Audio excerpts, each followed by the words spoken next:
You spoke about holiness and being set apart. In this context, how should we understand worship team members openly attending secular or worldly music concerts? Something that is increasingly accepted in many churches today. How sad.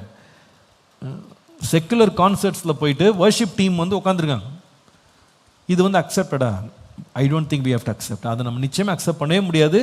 அது ரெக்கமெண்டடே கிடையாது. Many churches இதை செய்கிறாங்கன்னா எல்லா சர்ச்சிலையும் என்னென்னமோ செய்கிறாங்க.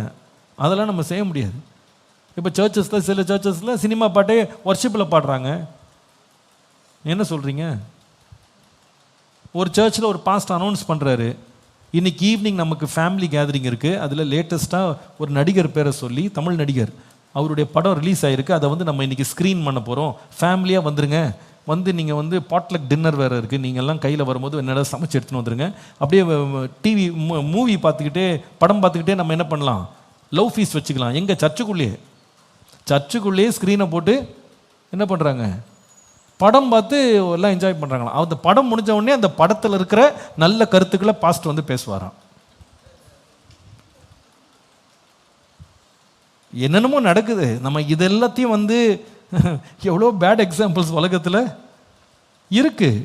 So இந்த bad எக்ஸாம்பிள்ஸ்லாம் பார்த்து நம்ம அஃபெண்ட் ஆகிடாமல் நாம் வந்து நமக்கு கொடுக்கப்பட்ட அழைப்பில் என்ன பண்ணணும், தொடர்ந்து போகணும். It is not at all recommended to go and sit in a secular concert. Musicals இருக்குது, நிறைய மியூசிக்கல்ஸ் இருக்குது, மியூசிக்கல் ப்ரெசன்டேஷன்ஸ் இருக்குது, அது வேறு. ஆனால் வந்து தேவனுடைய நாமத்தை தூஷிக்கிற பாடல்கள்லாம் பாடுற இடத்துல போய் ஒரு தேவனுடைய பிள்ளை போய் உட்காந்துருக்கிறது தவறு, அதை கேட்குறதும் தவறு. பலமுறை நாங்கள் செய்தியிலே இதை வந்து நான் சாடியிருக்கேன். அது செய்யாதீங்க, சினிமா மோகம் இருக்கக்கூடாது.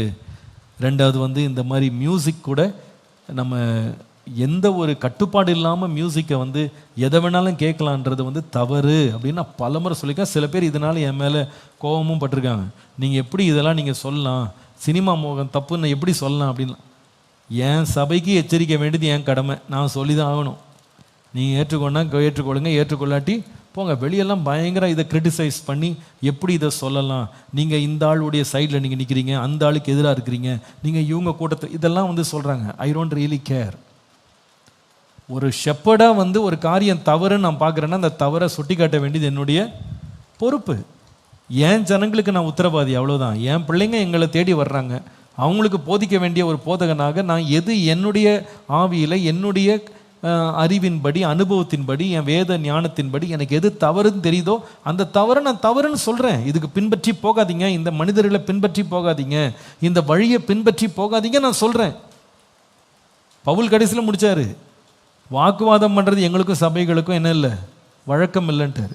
we are not here for making any commotion, இல்லையா? ஆர்குமெண்ட் நம்முடைய நோக்கம் இல்லை. ஆனால் சொல்ல வேண்டிய கடமை. சத்தியத்தை சொன்னதுனால நான் சத்ருவாயிட்டேனான்னு கேட்டார்.